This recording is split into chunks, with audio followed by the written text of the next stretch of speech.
Sayang. Mesej macam tu pun salah. Kenapa?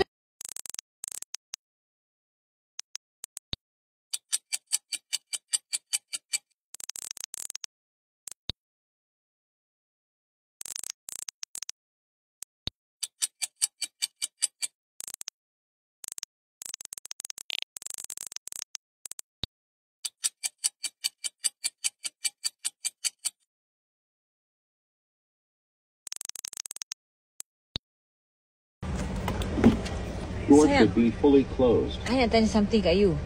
You ada baca message I kan? Kan? I message you good morning sayang macam tu kan? Lepas tu kau reply morning. Then aku message kau dah makan. Kau kata kau hantar tick. Kau tak boleh reply panjang ke sayang? Kau tak boleh reply betul-betul ke sayang? Mesej macam tu pun salah. Kenapa kau kedekut sangat sayang? Yalah, kau cakap good morning good afternoon. I cakap afternoon lah. Apa yang salahnya? Kau pergi reply macam tu sayang I? Ya Allah, reply pun salah ke? Biar I ambil video ni. Biar aku tunjuk dekat semua orang. Okay? Dan biar dia orang cakap kau ni betul-betul kedekut. Aku busy siap. Selama ni aku ingat aku kedekut duit je. Tapi aku tak sangka kau reply pun kau kedekut. Teruk lah kau punya perangai ni sekarang ni.